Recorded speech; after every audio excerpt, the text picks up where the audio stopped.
Ahí va. Ahí Sí. tengo. Bueno, primero darle la bienvenida a Fernando y a todos a la charla de hoy de cómo hacer tu ópera prima, que es una inquietud que muchos tienen. Entonces un poco la idea sería hacerlo como una especie de charla en donde todos si tienen preguntas o dudas, vamos a irlas intercambiando, levantan la mano y Tommy les pasa el micrófono. Y Cata. Pero bueno, para ir arrancando y rompiendo el hielo, yo quería hacerte una pregunta a Fernando, que era, a la hora de hacer una ópera prima, como que hay una primera etapa, que quizás no se habla tanto, como se habla mucho de la financiación, de cómo conseguirlo, pero quizás no se habla tanto de, más allá de la idea que uno tiene, es cuando uno se da cuenta que esa idea que uno tiene puede ser su primera película, que no es lo mismo que una película.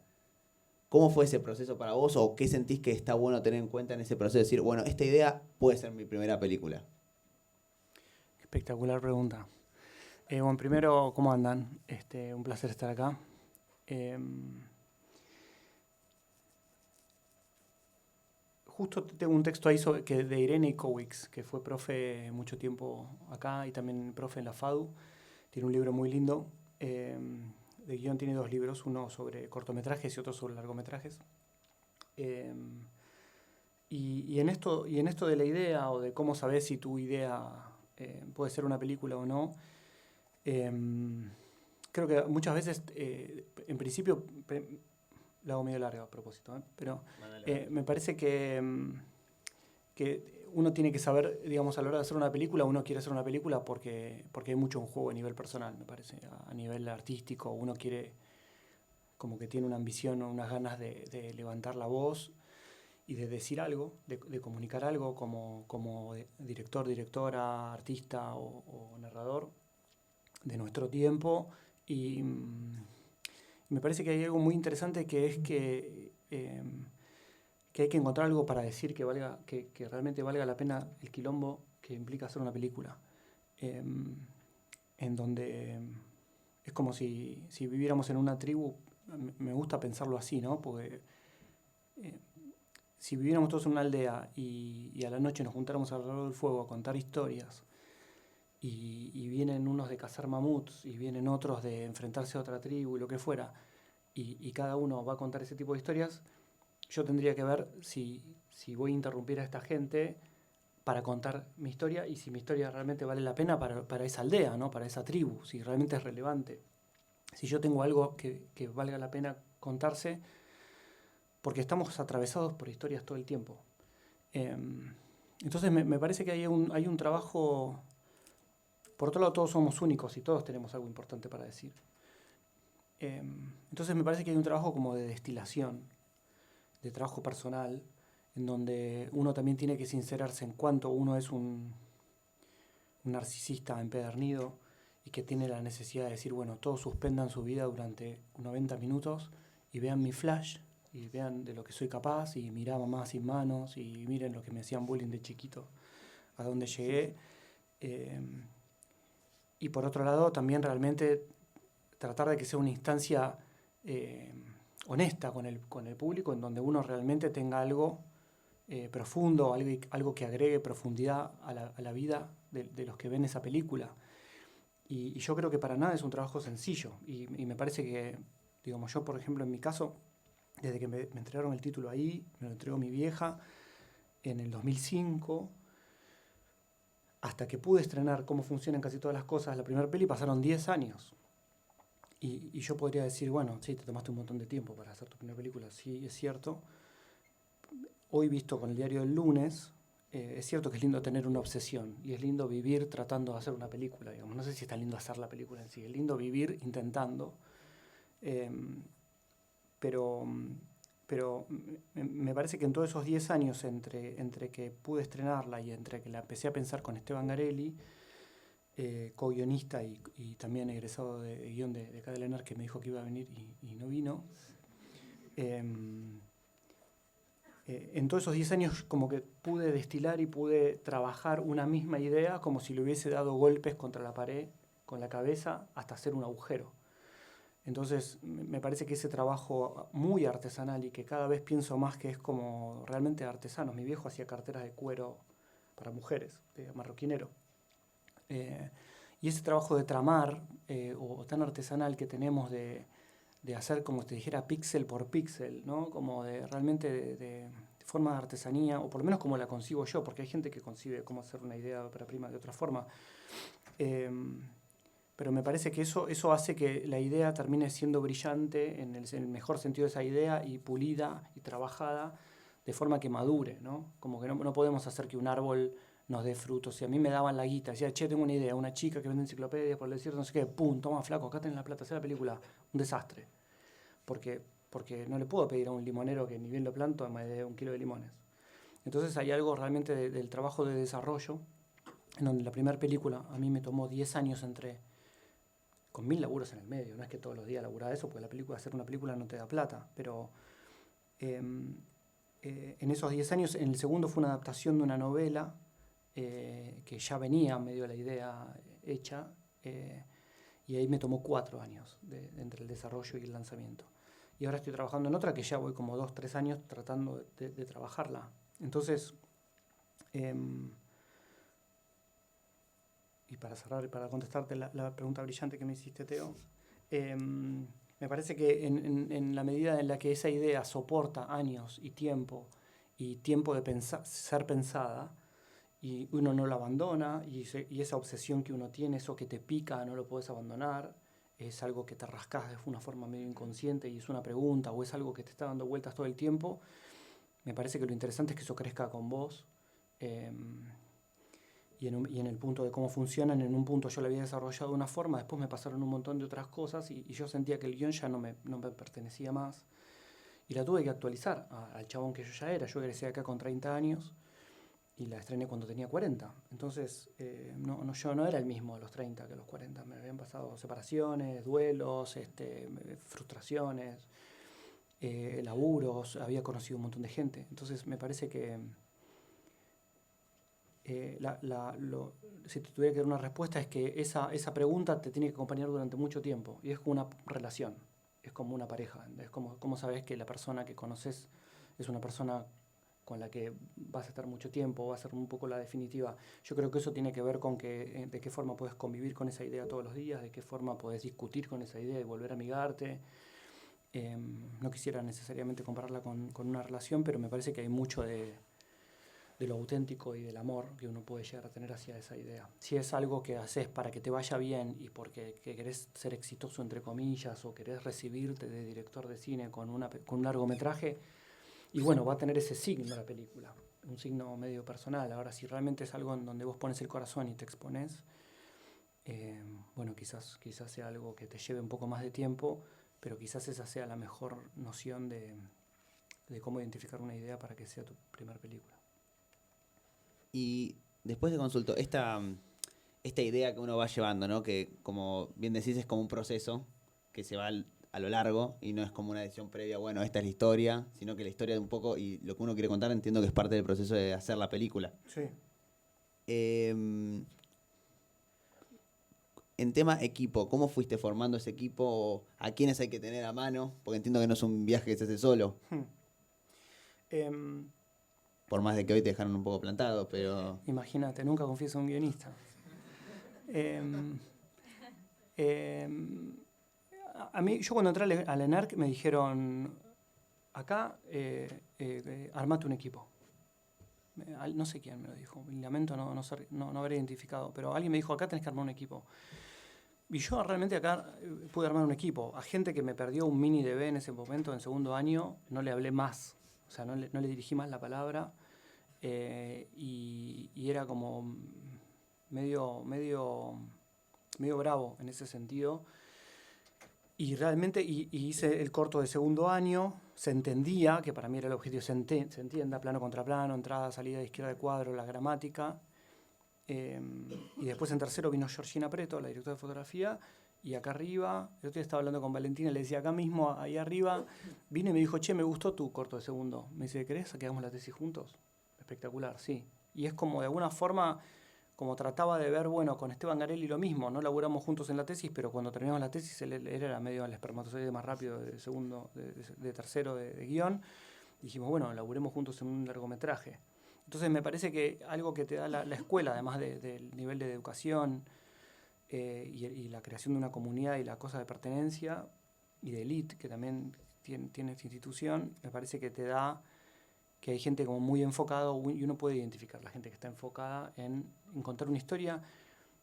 Y en el sentido de armar equipo, me parece que yo me considero muy afortunado. Hoy vamos a ver, quienes vayan al Gomont, cómo funcionan.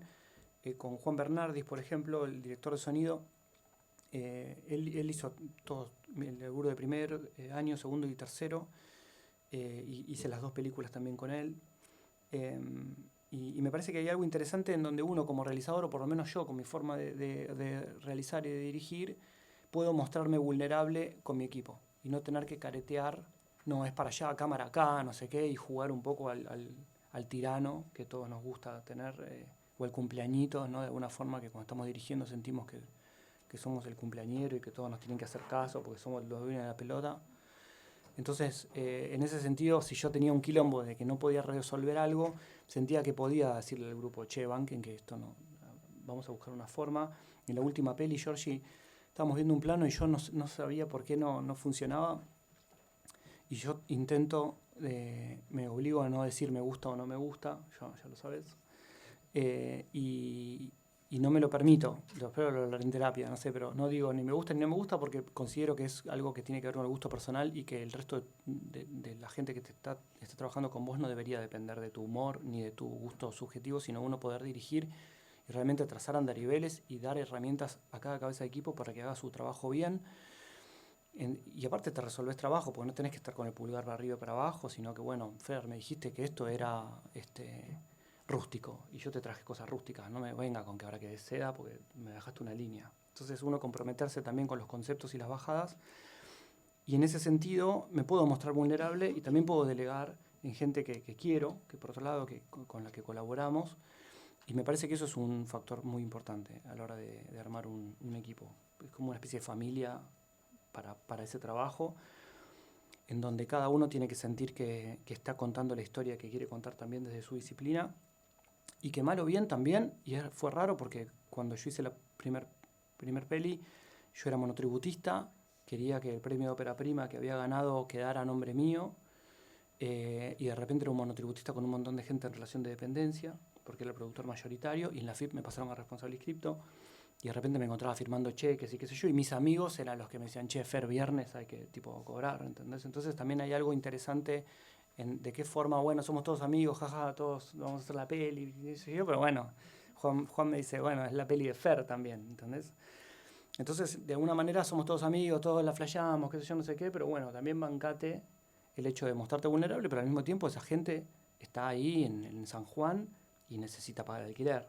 Y está ahí, somos todos amigos, pero bueno, el viernes hay que cobrar y si hay horas extras, me las perdonaron muchos, pero bueno, es trabajo que yo no garpé porque no tenía la plata del Inca, no era ni siquiera plata mía. Entonces en un punto también es interesante, como un grupo y una gente somos todos amigos, pero bueno, de repente hay una relación empleador, si es que vos sos el productor también, que es rara. Y de repente dicen, che, Fer, bueno, nos tenemos que ir, o no sé, penalty, porque tal cosa, o lo que fuera, y bueno, son tus amigos, pero también en el sindicato. Entonces, me parece interesante eso, digamos, o por lo menos esa gimnasia de cómo puede ser justo, no es que todos le estamos flasheando, sino que es tu peli y después vas a ir si queda en Cannes, vas a ir a Cannes y le vas a mandar saluditos desde la tele. Entonces, en un punto también es tu película y tenés que hacerte cargo de todo lo que tiene que ver con dirigir y con conducir a un equipo a un buen rumbo. Y, perdón, ¿hay preguntas? Bueno, entonces sigo yo. Perfecto. ¿Te dan un mic? Si ven venir a Esteban Garelli, guionista, me avisan, porque todavía... Creo que hay 2 cosas copadas que estuvieron hablando, que era en el momento en el cual vos como director, en el rol de director, no sabés o tenés esta duda de, che, no me está... Vos dijiste que no te gusta decir no me gusta o me gusta, pero me imagino que siempre está la incertidumbre de, che, ¿qué onda este plano? ¿Qué onda este encuadre? En esos momentos de incertidumbre, ¿cómo te manejas con el equipo? Por ejemplo, con tu directora de fotografía. Y la otra pregunta que te quería hacer con respecto a director de fotografía es ¿cómo te manejas con el encuadre a la hora de decidir? O sea, vos estás como creativamente no pensando en el encuadre lo hablas con tu DF o decís, no, yo quiero este encuadre, este plano, me imaginé esto, o lo hablas más con ella, lo deciden en conjunto, o es más tipo, no, yo decido el encuadre, o sea, ¿cómo es ese, cómo lo deciden? Bueno, gracias por traerlo porque no terminé la anécdota que había empezado a contar. Y estábamos haciendo un encuadre, un plano que es de Antonella, la actriz Emilia en La muerte no existe, de espaldas, vistiéndose después de haberse acostado con... Para los que no la vieron, estoy spoileando la película. Entonces, era un plano contra una pared y yo veía el plano, estábamos apurados, teníamos que hacer noche por día, o sea, tenía que ser de día y era de noche. Y me dice, ¿qué? Y ya me conoce. Y yo no quería, tipo, habían puesto todas las luces, todo, y qué sé yo, y yo la veía y qué sé yo, bueno, ya fue, tenemos que terminar, porque también es cierto que te está corriendo el horario. Y digo, no sé, no me mata, yo no sé, pero bueno, hagámoslo, ya fue. Y me dice, no, hagamos que te mate. Y cambió todo, y lo cambió de lugar, y que el plano quedó precioso, y mi idea de puesta en escena no era buena en términos de luz. Yo necesitaba que ella estuviera de un lado de la cama, y en realidad era mejor que se levantara del otro. Y en ese sentido creo que, o mi relación con Georgie, en cómo funciona, no sé si hago bien contarlo, porque esto va a quedar grabado, pero en cómo funcionan, tuvimos una pelea la primera semana, yo la adoro, es tipo mis ojos, y no nos hablamos durante 2-3 semanas, estuvimos peleados, la mayoría del rodaje. Tipo así, medio cara de perro, bueno, la cámara acá, no sé qué, y yo la quiero muchísimo. Tiene que ver con la ansiedad y la primera película y todo lo demás. Creo que el laburo tiene mucho que ver con... Yo delego mucho en ella, realmente. Y no soy caprichoso con los encuadres. Digamos, a Juan le digo que se escuche, a Georgie le digo que se vea, y a Emiliano le digo que se entienda. O sea, yo parto de ese piso, ¿entendés? O sea, no puede ser que un buen plano cague la narración. La película se tiene que entender. Y si yo me voy sin un buen plano, pero en el disco rígido tengo los clips en donde el personaje está buscando a la madre y finalmente perfecto, o sea, la encuentra perfecto, es lo que necesito. O sea, mi prioridad es lo narrativo siempre. Después, si puedo meter algunos planos que estén buenos en el medio, bueno, espectacular. Pero eso es muy colaborado y muy charlado. No soy de decir, no, viste, yo planto el encuadre. Me gustaría poner dirección y encuadre, viste. Pero no me corre por ahí. Me parece que como que el estilo... El otro día leía un texto, no me acuerdo del conde de no sé cuánto que lo dijo, que el estilo es el hombre, decía. El estilo es la persona, sería ahora. Pero bueno, cada uno camina como camina. A mí no me gusta como camino. O sea, si yo me veo grabado, no me gusta como camino, no me gusta mi timbre de voz cuando yo me escucho en un audio de WhatsApp. Creo que a nadie le gusta su letra. Y sin embargo, alguien ve cosas que vos filmás y decís, ay, es re vos. Entonces pasa un poco lo mismo. O sea, bueno, hay algo que tiene que ver con mi modo de hacer, con mi ritmo, con mi cadencia o lo que fuera. Y eso, bueno, te gusta o no te gusta, es tu autenticidad también, es tu forma. En ese sentido, si a veces hacemos demasiado hincapié y decís, no, yo filmo así, yo hago así, no sé qué, bueno, hacelo como vos sabés hacerlo, pero quizás no hace falta. Me parece que en la medida que yo trato de subrayar un gesto o lo que fuera, la termino cagando, ¿viste? Termino haciendo mucho hincapié y es como... prefiero pasar desapercibido, ¿no? Si yo hago la sombra acá y hago sombras chinescas en el plano y tiro muy contrapicado y hago como unas magias y qué sé yo, el espectador vuelve y dice, ah, qué buena dirección o qué sé yo, pero bueno, se perdió la identificación con el personaje y quizás hay una nota de dirección demasiado marcada en donde de repente el espectador le está diciendo, che, mira qué capo como filmo. Pero bueno, déjame contarme la historia. Me parece que en la medida en la que uno te cuenta la historia y la historia está buena, ¿qué me importa cómo filmo? ¿Qué sé yo? No me acuerdo. Está buenísima la película. Pero toda está buenísima. Como un todo. No como, che, mirá los planos que tiro Traveling de abajo, contrapicado, supina, no sé qué. Y bueno, estás interrumpiendo a veces, ¿viste? Como si yo quisiera estar tirando palabras difíciles en el medio de mi narración. Y bueno, quizás voy en contra de la comprensión. Y en relación a esto del estilo que marcas, porque también entiendo que la ópera prima, como que uno no tiene un estilo previo, o lo repiensa antes el estilo que uno quiere tener, o entiendo que por lo que vos decís fluye el estilo de uno, pero también hay una idea pensada que vos tenés de, bueno, yo no quiero notarme. Esta idea de vos como director, ¿la fuiste encontrando haciendo las pelis, o pensaste un poco antes de hacer tu ópera prima? Como, bueno, quiero que mi puesta en escena se suscriba a esto. Me parece que uno afana mucho, en principio, Y también yo tuve la suerte de trabajar como asistente de producción en la película que Coppola hizo acá en Argentina, que se llama Tetro, y era chepibe, ¿no? Era como, bueno, cargaba handys, cinta de peligro, conos y todo ese tipo de tareas de producción. Pero éramos todos de dirección los que estábamos en producción y inspirábamos por el video así de Coppola, y un poco la idea era poder ver a Coppola laburar. Y algo que él tiene es como que él dice que hay que tirar un lazo y sobre ese lazo hacer que los actores y las actrices jueguen, ¿no? Marcar los límites de la puesta en escena de alguna forma. Y una vez que eso está, bloquearlo y a partir de ahí atacarlo con la cámara, ponele. No dice atacarlo, pero bueno. Y de alguna forma como que adopté ese modo, como algunas otras cosas también afanadas de él, de decir, bueno, que la escena funcione. Y una vez que la escena funcione, la descompongo, porque me parece muy complicado a mí descomponerla en principio en planos, componerla en acciones, después en puesta en escena y después volver a armarla en montaje. Entonces digo, bueno, también voy mucho al teatro, también gracias al ENERC, que tenía teatro argentino, una materia, entonces como que le perdí un poco el miedo que le tenemos siempre a los actores y a las actrices y bueno, poder hacer que una escena funcione y una vez que funciona, poder decir, bueno, ahora la puedo descomponer, voy con una idea de planos, o sea, sé que voy a ser un plano americano o por qué quiero hacer los planos, pero en general trato de ser muy racional. ¿En qué necesito? Digo, si el tipo va a sacar un revólver y bueno, voy a tener que hacer un plano americano. O bueno, si la persona está triste y bueno, voy a hacer un primer plano. Y en principio trato de no ser pretencioso en eso. Y que la historia que se cuente. Y después, bueno, trato. Y solo me di cuenta que apareció el estilo. Digamos, hoy no podría describir cuál es el estilo, pero sí hoy siento que, bueno, tengo una forma, así como tengo una forma de hablar, que hay gente que le puede gustar o no le puede gustar. Y bueno, hay una forma. Entonces yo confiaría en eso.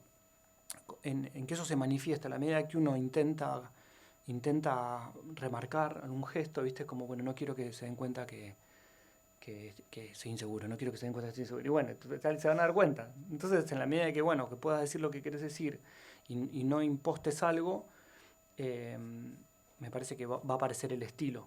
En la medida que vos quieras, después le puedo robar a Milo Forman, le puedo robar a Kieslowski, le puedo robar a, no sé, a un montón. Pero me parece que hay algo interesante en arrojarse a confiar en el modo que uno y su equipo se siente afín contando una historia, que no es otra cosa que contar una historia de una manera muy compleja, pero no es otra cosa que contar una historia. ¿Hay alguna otra pregunta? Bueno, sigo yo. Tengo cosas sino para mostrarles, dibujitos, cosas. Y después pasando, señor. Hola, buenas tardes. Quería preguntarte porque sos una persona que dirige tanto películas animadas como live action, si podemos decirle. ¿Cómo te manejás alternando entre estos estilos? ¿Dónde te sentís más cómodo realmente? Gracias por la pregunta. Yo tenía miedo porque mientras yo estaba haciendo samba, me había salido del concurso de ópera prima, entonces yo estaba laburando haciendo los capítulos de samba y al mismo tiempo escribiendo cómo funcionan casi todas las cosas. Entonces tenía miedo que samba me quede como melancólico y cómo funcionan los personajitos también en tipo de costado. No sé, me parece que hay algo de ternura que puedo ejercitar cuando hago animación y de conexión con mi universo infantil, digamos que lo tengo bastante a mano. Como sumergirte en eso, en donde me siento cómodo, realmente me siento muy cómodo. Y después, en las pelis, tiendo también a sumergirme en una cosa más melancólica y más que el distribuidor de La muerte no existe me decía, bueno, Fer, pero la gente no quiere ir a ver películas tristes al cine. Y yo leo el Letterboxd y la gente está chocha de destruirse con la peli, pero bueno, es verdad que como que hay público para todo, pero me parece que es interesante encontrar, como esto que vos decís, si se trata de vivir tratando de hacer películas, no hacer la película en sí, no es algo que yo la pase bien. Sí, estoy en el set y bueno, ponle que la paso bien, pero es un quilombo y preferiría estar en mi casa. Entonces no es que la flasheo, estoy todo el día, mira qué buen plan, ni en pedo. Entonces es una instancia extra de la narración y algo que lo que tenemos que hacer y si la pasás bien dirigiendo es espectacular. pero me parece que tiene que ver con cómo te sentís cómodo. Es decir, che, voy a hacer una película sobre, no sé, un tema terrible, trágico, tristísimo y que implica mucha oscuridad. Bueno, eso implica que 3, 4 años de tu vida vas a estar con la cabeza metido con ese cassette. Entonces me parece que tiene que ver también con encontrar tus comodidades, con tus zonas de confort en términos creativos, ¿no? No que te sea cómodo hacer la película, sino que sea un tema afín, un tema en el cual quizás vos no sepas y que quieras investigar, que te llame a investigar. Quizás es un tema igual de oscuro, igual de triste, como, no sé, los duelos o lo que fuera de la segunda peli. Pero me parece que hay algo interesante en esto que vos decías de sentirse cómodo, afín con la temática que estás abordando en el laburo audiovisual que sea que estés haciendo. Si es algo que no te resulta afín o no te resulta cómodo, te llaman para laburar en una película o te llaman para laburar en un proyecto en el que te sentís que no va, bueno, o le pones algo de lo tuyo, algo de tu universo personal, o bueno, vas a estar medio incómodo y rengo durante todo el proceso. Eso. ¿Sos rengo? No, no sos rengo. Y bueno, hacete ver.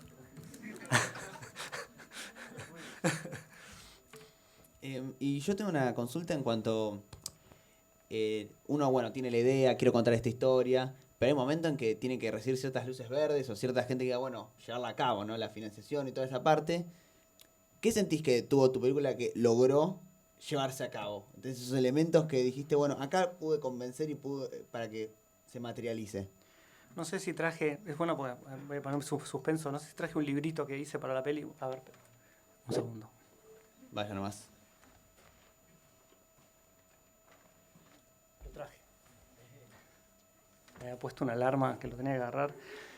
Yo había hecho este librito, que es sobre desde cómo funcionan, que no es otra cosa que una especie de dossier o carpeta impresa, que le di que me obligó un poco a conceptualizar, digamos, como cuando hacemos un deck, ahora se llama, de una serie o lo que fuera, y puse el guión, puse el guión, que esta debe ser la versión en inglés, y también puse fotos, etc.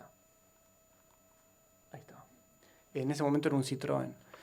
Entonces, como que todo este trabajo llamó mucho la atención cuando yo iba a hablar con los actores y las actrices al teatro, en general a Rafael Spregelburg, o se lo mandé también a Marilú Marini, se lo di a Vero Jerez personalmente, a Pilar Gamboa, a la salida del teatro, etc. Sorprendía muy bien, y no es otra cosa que... O sea, yo fui vendedor de seguros de vida, 2 meses no vendí ninguno, vendí uno de incendios. Pero bueno, me sirvió el curso de ventas. Y en un punto uno también tiene que, sin traicionarse uno mismo, me parece, no tiene que, está mal que haya dicho eso, pero es útil, sin traicionarse uno mismo, tratar de vender el proyecto, porque la verdad es que tenés que encontrar el vehículo, digamos, para que eso se haga. También lo puedes hacer autogestivo, haciendo con cafecitos, o sea, la manera que te parezca, pero realmente que si es una película y es un quilombo y hay que conseguir gente que te financia, hay que pagar sueldos, etcétera, etcétera, y bueno, más vale que aparezca alguien, puede ser en el Instituto Nacional del Cine o puede ser, no sé, la oficina de producción de acá de la escuela si tenés que convencer para hacer el corto. Yo para hacer mi corto de segundo era en Valentina Alsina y no me querían dejar porque por un tema de seguridad y todo lo demás, y los tuve que convencer de que yo iba y que lo conocía la gente y que no nos iban a afanar. Y para hacer mi tesis en una pileta no se podía hacer cortos en pileta porque el año pasado había salido subexpuesta el agua de un corto, era en fílmico, y bueno, finalmente los pude convencer, digamos, a hacer una pileta. Entonces me parece que hay algo de la persuasión, que uno como bueno, si lees a Herzog te dice, bueno, tipo, agarrá una cosa y así arranca, robá, tipo, hacer cualquier cosa, pero bueno, yo le digo, hagan libritos, perdón, Herzog, pero bueno, convencer, persuadir, me parece que es en el acto de venta, que odio el pitch, y cada vez que pitcheaba me temblaba la voz, y realmente era una crisis terrible. Bueno, en el acto de venta creo que hay un trabajo de conceptualización interesante, en donde sí es un garrón, pero sí también encontrás la palabra, encontrás la vuelta, se lo podés contar, ves que al otro le brillan los ojos, lo convences, y me parece que eso es importante. Yo hice después el ejercicio, cuando se estrenó Cómo funcionan casi todas las cosas, fui al Abasto, que justo tuvimos una función, una semana en el Abasto, porque habíamos ganado Mar del Plata, y fui al Abasto a tratar de picheárselo al público. Y fui con unos folletitos y veía a la gente que venía, y venía a ver una de Woody Allen o de una de James Bond que estaban en ese momento. Y yo era como un colador de gente, como cómo puedo hacer para que la gente vaya a la sala 3, ponerle que estaban pasando mi película, una ventana que tengo en el cine que más gente iba en ese momento. Y como que dije, bueno, se las voy a pichear. Discúlpame, no sé qué, ¿cómo te va, Fernando? Yo soy el director de esa película que está ahí, no sé, en la sala 6. ¿De qué se trata? El flaquito me escuchaba, venía de Temperley, ¿entendés? Con la novia, con el peinado así, diciendo, contame de qué se trata. Bueno, es una chica que no sé qué, y se las piché. Y el flaco pobre me bancaba, ¿viste? Pero se desinflaba, porque claro, iba a ver la de James Bond. Entonces, no había manera que a patadas en el culo le iba a meter, ¿entendés? O sea, y un par de gente que yo terminé metiendo medio para la fuerza, terminó toda la película con el celu durante la función. Entonces, me parece muy interesante someternos está bueno que todos tengan que creer en tu flash y en tu historia y que lo que fuera, y es un fantasma, que no sé qué, o son unos gitanos, que no sé qué, o una señora que le pasa tal cosa. Pero bueno, después competís no solo con las películas que están saliendo en ese momento, sino con todas las películas de la historia del cine, como dice Ted Hope, que es un productor. Es como está compitiendo con Tiburón, está compitiendo con Godzilla, qué sé yo. El tiempo libre que la gente tiene y elige cualquier cosa para ver. Bueno, dentro de eso está lo que vos tenés. Una chica que vende enciclopedias, que no sé qué, chao, skip. ¿Entendés? Y yo los veía pasar, tipo que se detenga un segundo y pasaban.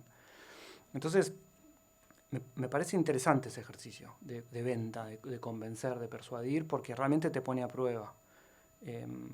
No es que tenés que hacer un hitazo tampoco, también puedes elegir un nicho más pequeño para tu público. Me fui un poco por las ramas, pero yo pensaba, digo dos cosas nada más. Una, yo pensaba que cada función era como un avión, que iba a salir un micro de larga distancia, que yo tenía que vender ese micro completo. Y tenía que salir el micro lleno de gente, ¿entendés? Y bueno, tenía que subir gente al micro para que se vayan a donde yo quería que fueran. Y de repente se transforma en una ecuación hasta económica, que a mí me parece interesante la discusión de artistas con lo de la guita, porque para mí la guita es importante. Entonces, en ese sentido yo trataba de pensar, bueno, tengo que llenar un avión y que el avión salga lleno. Y esta función, si es en el Malva, bueno, es un Malva una vez por semana. Yo tengo que meter, no sé cuántas personas eran, 120 personas en un tren, en un avión, este viernes o este sábado. Y bueno, voy a laburar para llenar ese avión. Redes sociales, no sé, lo que fuera, boca a boca, ir a las funciones. Me parece como muy, muy importante. Y después también persuadir y convencer gente para hacerlo. Y pensar, bueno, si agosto el libro de Romina Paula vendió, no sé, 15.000 copias. Santiago Motorizado lo conoce, cuántos seguidores tiene, lo que fuera, tanto, o lo que sea. Bueno, ¿cómo puedo generar una comunidad con gente que pueda llegar a ver esta película? Y después hablaba con gente que me decía, no, bueno, pero si no tenés un nombre, o sea, Lali Espósito pone. Digo, bueno, pero si en ese momento, Lali Espósito, si el público de Lali Espósito iba a ver, o de Tini, no sé, va a ver esa película, no es el público que ve ese tipo de películas. Entonces van a ir 2 funciones, 3 funciones y van a decir inmediatamente, che, la película es una mierda, es re triste, no, porque no es el tipo de público. Entonces también tiene que ver con eso, con que no podés sobrevender, o no podés ofertar y decir, che, esta película es un golazo, no sé qué, Kuchevaski, escuchame, tengo la película para ganar el Oscar. Y bueno, no sé, tenés que tratar de ver a quién le estás hablando y esa comunidad de gente, más o menos de cuánta gente es, porque no todo el mundo le interesa lo que a vos te interesa. Entonces, en ese sentido, me parece interesante el trabajo de pensar la peli como un producto cultural. Y no tiene que ver con ganar plata, tiene que ver con que sea sustentable, con que sea realizable, porque hay cuestiones que tienen que ver con pagar equipos, con pagarle salarios a la gente, con si hay community manager o lo haces vos. Si lo estás haciendo vos, no estás pudiendo laburar, y bueno, alguien va a tener que pagar tus expensas o tu alquiler. ¿Y cómo fue esa experiencia de adaptar las ideas que uno tiene a justamente esto que decís vos, bueno, lo que es capaz la película o ese producto comercial? ¿Cómo se llevó eso? La idea del autor y el director que quiere contar una historia de tal manera y, bueno, cierta logística, ciertas cosas de la realidad. A mí me parece que lo más importante es tener como un mínimo, como un múltiplo, como si fuese como un post-it acá pegado, que es como la premisa, lo más importante, que es lo que no se puede negociar, digamos, de alguna manera. Y eso termina derramando en el resto de las decisiones. Si es... yo esto me hago el canchero porque lo entendí después en cómo funcionan, pero si la premisa es buscando respuestas se llega a la verdad. Esto es Lajo Segri, que es un autor que tiene como principio que la premisa es personaje, conflicto, final. En Romeo y Julieta es un gran amor, desafía incluso a la muerte, por ejemplo. Un gran amor es Romeo y Julieta, desafío es el conflicto principal, incluso a la muerte es el final. Son como unas reglas de un húngaro que a veces las podemos llegar a usar. Si yo tengo como esta premisa de un personaje buscando respuestas para entender, termina encontrando a la mamá al final, bueno, lo único que tengo que hacer es tratar de custodiar eso al principio. Eso es lo que a mí me mueve a hacer la película, que la protagonista haga eso, que la decisión de la protagonista tenga que ver con eso. Si es un personaje muy fuerte y muy resuelto, no me sirve, porque quizás necesito que sea más frágil y que parezca imposible eso que tiene que lograr. Y si te vienen a decir, bueno, mira, te pongo toda esta guita, pero tenés que poner a este protagonista o a esta protagonista, y bueno, ver hasta dónde, cuáles son tus principios, cuál es tu ética de trabajo, no sé, hasta cuánto estás dispuesto a negociar. ¿Y qué es lo que querés? Pues si querés tener una casa con pileta o querés hacer una película que esté buena también, porque también me parece que tiene que ver con eso, ¿no? Con ver qué querés en la vida, y está bien tener una casa con pileta, pero el tema es qué tipo de película estás dispuesto a hacer con tal de tener guita. ¿Y cómo se lleva la vida diaria y los trabajos constantes con estoy haciendo mi película? ¿Cómo vas mixeando esas dos realidades? Y lo sufrís, como lo deben sufrir la mayoría de ustedes, tratando de hacer sus proyectos creativos. Pero en un punto terminé como abrazándolo, ¿viste? Y me parece que es como un hobby. Hay gente que colecciona lata de Coca-Cola, qué sé yo. Tipo, y bueno, y uno trata de hacer su película, que es una linda forma de pasar tus días, digamos, de alguna manera. Entonces me parece que ahora que con esta película conseguí un fondo para empezar a desarrollar, y por primera vez logro como poder escribir un largometraje con una tranquilidad económica, ponele. Pero al mismo tiempo eso viene de la mano de demandas y de entregas y deadlines y un montón de otras cosas que ya se empieza a convertir en un trabajo. Entonces me gusta darle el lugar de como un refugio, en definitiva. Es como un altillo, es como armarte un altillo, y cuando terminás con todas tus cosas, tus laburos o lo que fuera, bueno, el altillo que te armaste, ganaste $1.000 extras haciendo no sé qué, y vos sabés que esos $1.000, en vez de para cambiar el auto, van a ir a tu proyecto, y vas a hacer el dossier, le vas a pagar un ilustrador, o le vas a, no sé, te vas a bancar un viaje para ir a investigar a no sé dónde. Me parece una forma sensacional de vivir. Yo como que no me voy de vacaciones en general, o sea, voy a hacer cosas de investigación, o todo el tiempo trato de alimentar ese monstruo, me parece. Entonces, no sé cómo sería con un laburo, viene un estudio y te dice, toma toda esta guita, haz la película que vos quieras, y qué sé yo, no sé cómo me lo tomaría. Si alguien de un estudio igual no solo te metan al pie de la letra, pero bueno, me parece interesante que sea como una especie de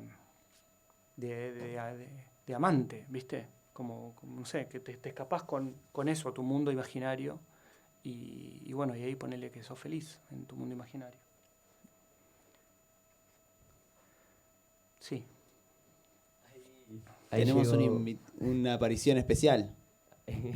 Está Bien. Esteban, acaba de llegar. Esteban Garelli, el guionista. Era las 3, Esteban.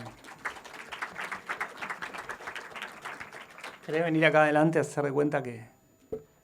Vení. Acá hay un par de lugares libres también para quienes están parados. Pueden sentarse acá adelante.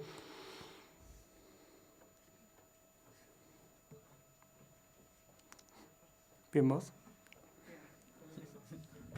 Era las 3. ¿No es 3:30? No. Igual llegué tarde 3:30 también, pero... perdón.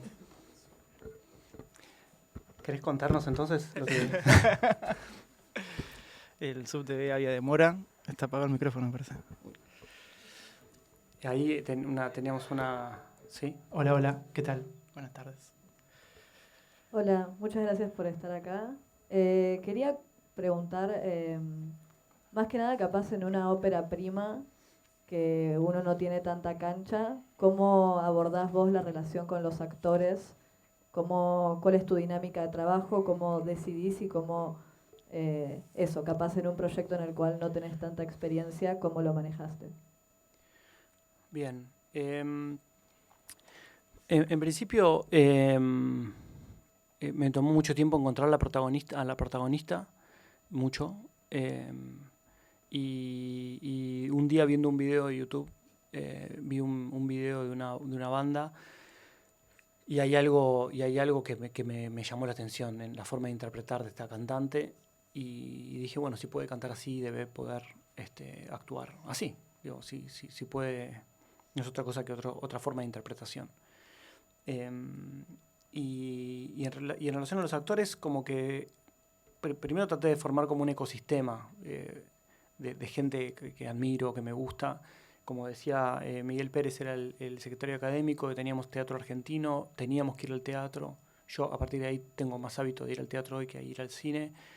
Me gusta ver a los actores y las actrices haciendo lo que saben hacer. Por la experiencia que tuve en la película de Coppola, trato de no tomar casting como medio filosofía. Me parece una situación un poco injusta para el intérprete o el intérprete tener que estar haciendo algo y estar a prueba y que yo sea la persona que lo selecciona o no. Me parece, no sé, que es como tomarle una prueba laboral a un poeta, qué sé yo, no sé, que me parece desigual. Entonces, en ese sentido, preferiría, si tengo el tiempo y la posibilidad, que en este caso con 10 años tenía tiempo, fui al teatro, tomaba notas, cuadernitos, no sé qué, y bueno, hasta que apareciera una persona que yo sentía, y así apareció Miriam Modorico, que estaba en Los Coleman, Bigliardi de las obras de Romina Paula, Pángaro por ir a verlo, y etcétera, y toda gente que también el teatro tiene esta cosa autogestiva, Spregelburg, Pilar Gamboa, gracias. Entonces iba con esto y les decía, che, bueno, mientras Spregelburg, por ejemplo, ordenaba en Apátrida, levantaba los cables y yo lo ayudaba a levantar los cables de la obra de teatro que recién había hecho como un unipersonal, le picheaba la película. Y en ese sentido tuve la fortuna de trabajar con gente muy profesional y muy sensible y muy paciente también, con la que me dirijo con mucho respeto y no le digo lo que quiero, sino intento sugerir unas condiciones, o creo que nuestro trabajo, o por lo menos ahora pienso que nuestro trabajo como directores y directoras es crear las condiciones para que esa persona se sienta cómoda, para que haga su magia, ¿viste? De alguna manera. Entonces, el set tiene que estar así, la gente se tiene que sentir cómoda, hago que la gente se sienta muy cómoda, e intento crear las condiciones para que suceda lo que tiene que suceder, en vez de ser el titiritero de una persona para que haga lo que yo quiero, porque como que hay un grado grande de incertidumbre. Entonces, si yo me siento bien con el equipo y ese grado de incertidumbre más o menos está manejado, es un panel en 25, 40% de que no sé lo que va a pasar bien en la escena, yo quiero que sea esto, pero esta es mi dirección, este es el empuje, yo sé lo que tengo que lograr para llevarme en un disco rígido estos planitos, para después poder armarlo. Entonces me parece que uno tiene que ir y empujar. Literalmente tenés que empujar, no literalmente, pero tenés que dar un impulso al actor o la actriz para que haga algo que vos no le estás diciendo qué. Le decís hacia dónde te parece que debería ir y esa persona va a llegar más lejos de lo que vos le habías dicho, porque si esa persona hace lo que vos le decís, va a terminar llegando, no sé, 10 metros. Si vos le das el impulso, esa persona salta quizás hasta 30 metros, 40 metros, puede llegar mucho más lejos, porque tiene una forma de hacer que yo no manejo. Entonces, si le das una buena dirección y los estímulos necesarios, esa persona llega mejor.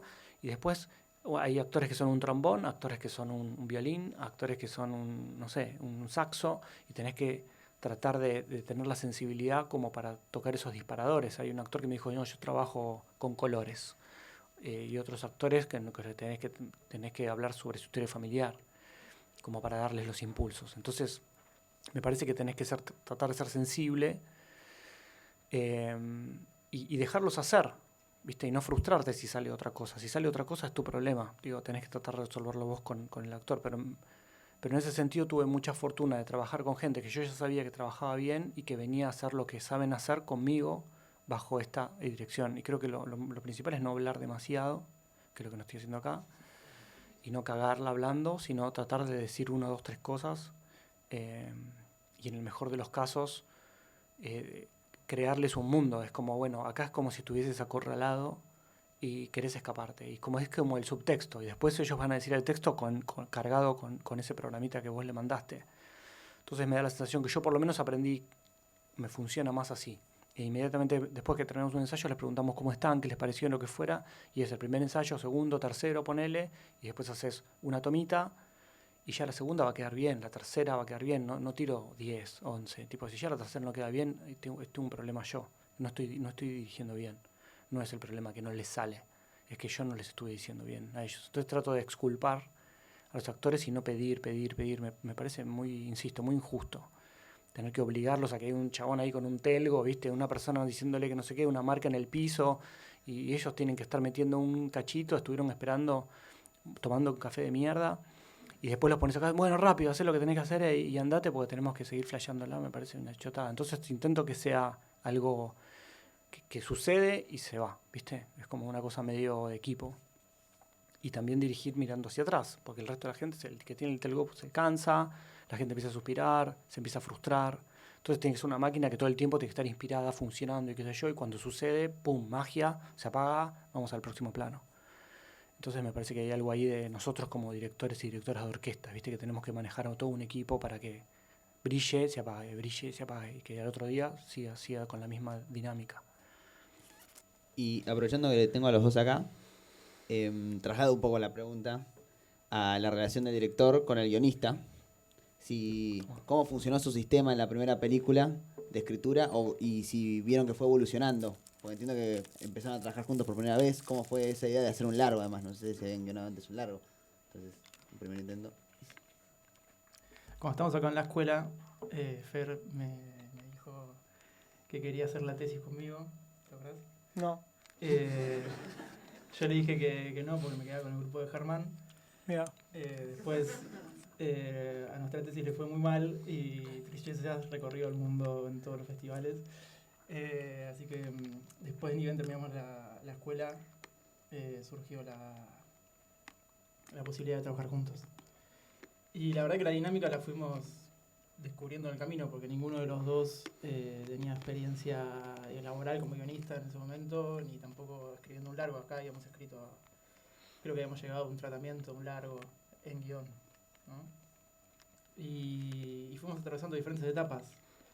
Y además fue muy lento el proceso, porque íbamos, o sea, la verdad que por eso también, desde que empezamos a escribir, nosotros empezamos a escribir más o menos a mitad del 2006, después de haber terminado la escuela, nos presentamos en el concurso de ópera prima recién del 2008, o sea, tardamos 1 año y medio por lo menos en hacer una primera versión de guión, y ese proceso fue como íbamos haciendo una sinopsis para un concurso que había, nos presentábamos, llegábamos corriendo la noche anterior, nos presentábamos, perdíamos, y hacíamos después una escaleta, un tratamiento para el siguiente, llegábamos corriendo hasta la noche anterior, nos presentábamos, perdíamos, y así hasta que llegamos a hacer el guión completo para ópera prima, que tampoco ganamos en realidad. Primero suplente. Quedamos primeros suplentes, eran 3 premios y quedamos cuartos, y como 1 año y pico después nos avisaron, en el 2010 nos avisaron que había ganado. Así que por sobre todas las cosas hay que tener mucha paciencia y no frustrarse con los primeros rechazos, porque van a ser un montón. Y en ese proceso, la verdad que yo creo que tuvimos de todo. Tuvimos escritura en conjunto, a 4 manos, en la misma mesa, con una sola computadora. En ese momento no había Drive.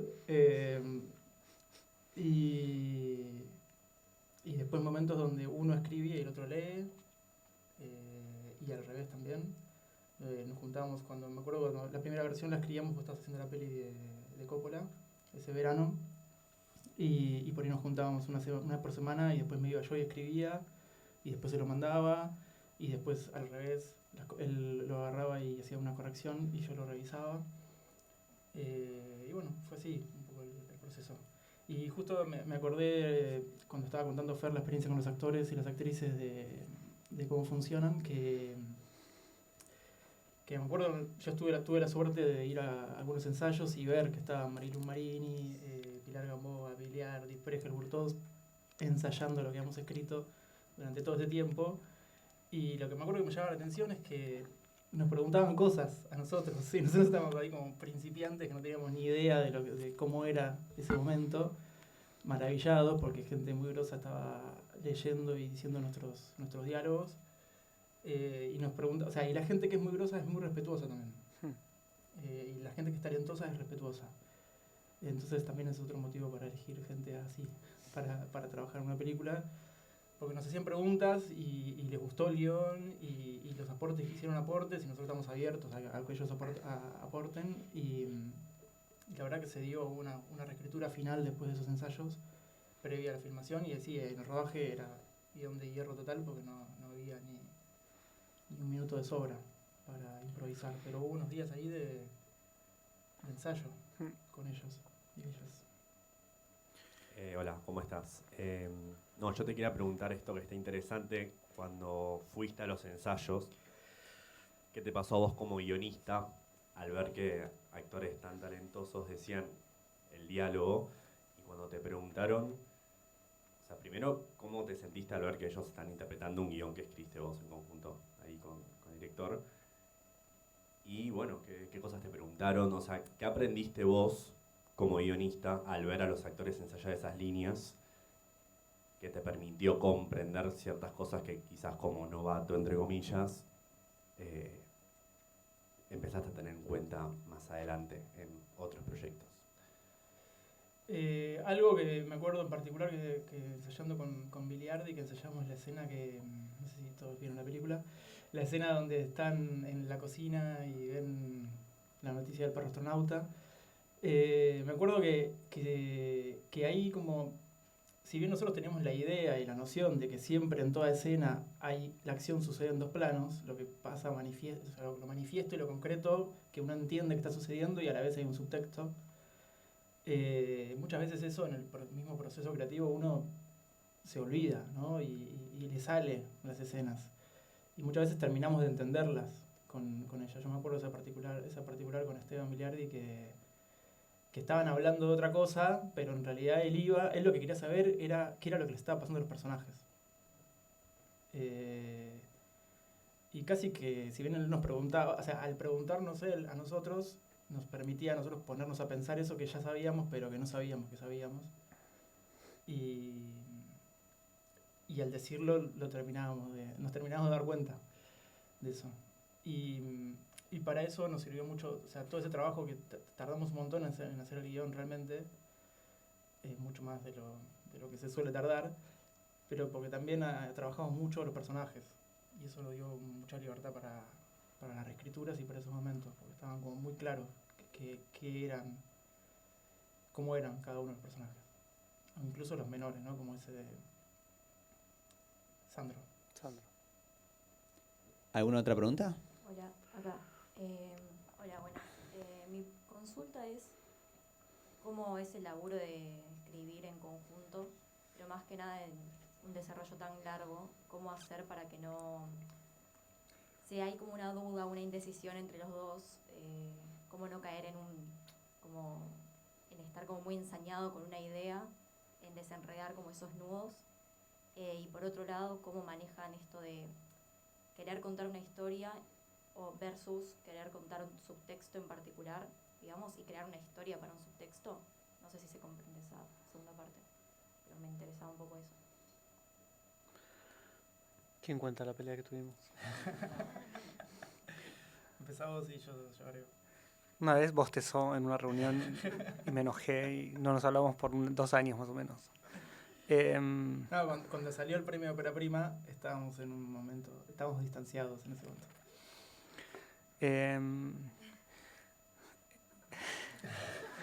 No bostecen en una reunión con un director. Es una relación, es un vínculo que también se desgasta.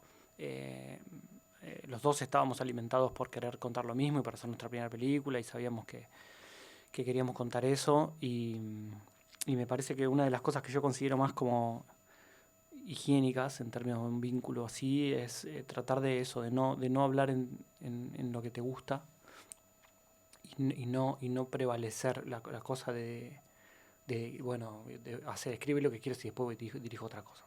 O sea, realmente, digamos, poder debatir ideas y lo mismo en La muerte no existe. Yo estaba medio obligado a hacer algunos cambios de estructura que habían salido en los ensayos y todo lo demás, y me junté con él y con Emiliano Fardaus, el montajista, y lo discutimos los tres en como 3 instancias. O sea, yo tengo claro que hay como 3 instancias de escritura, ¿no? La escritura del guión, la escritura en rodaje y la reescritura en montaje. Entonces, bueno, en ese caso como que nos juntamos los tres diciendo, bueno, esto es lo que está en el guión, esto es lo que yo voy a tratar de hacer y después podemos, Emiliano, editarlo de esta forma.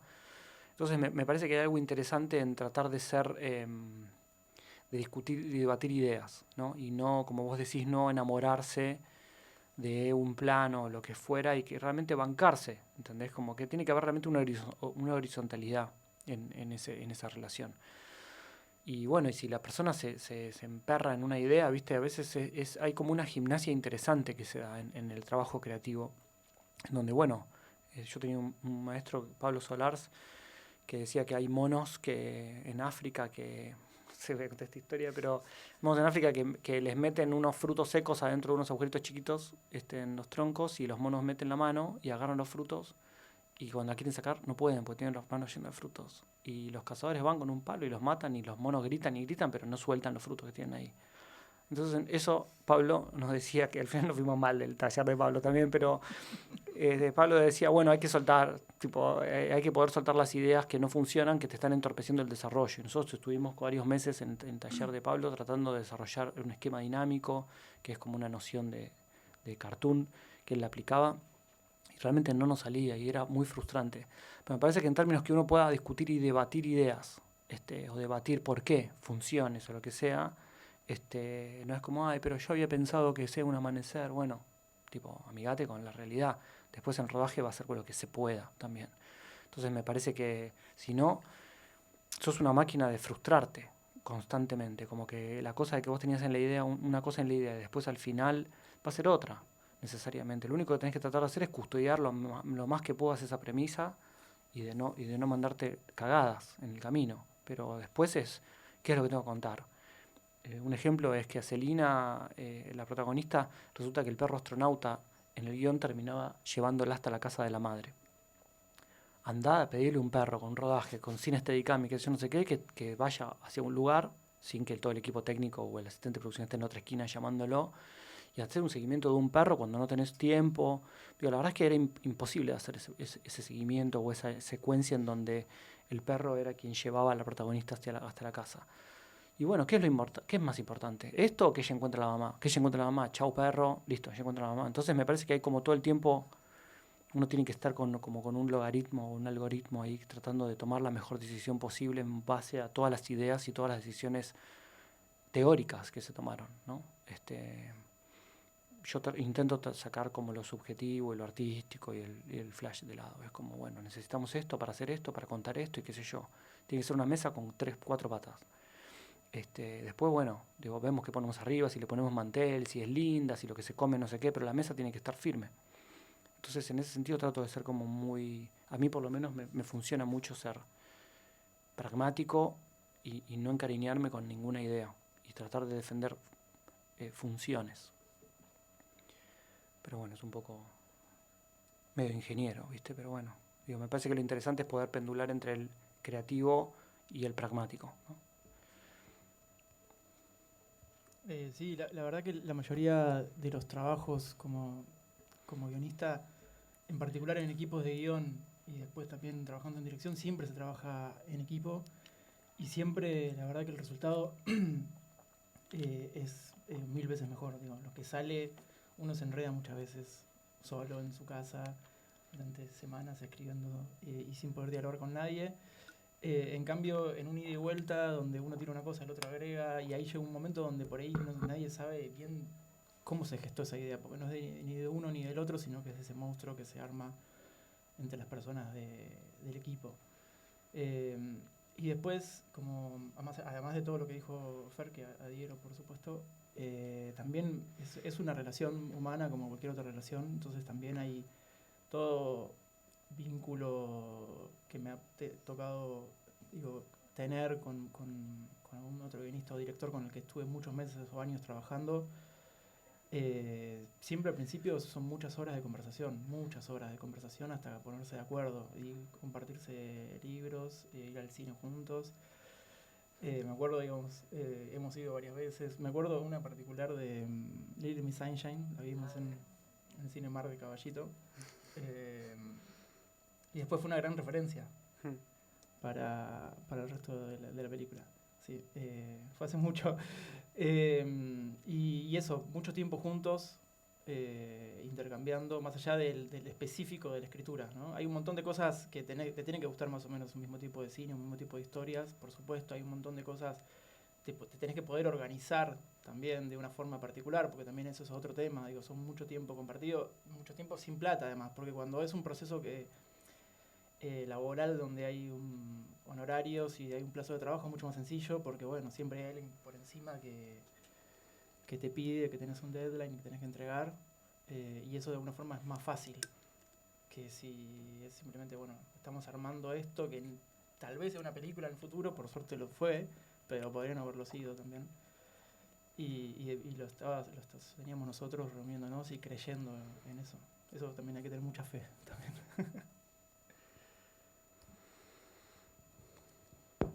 Me quedé pensando esto del principio de encontrar algo que valga la pena decir para el quilombo de hacer una peli.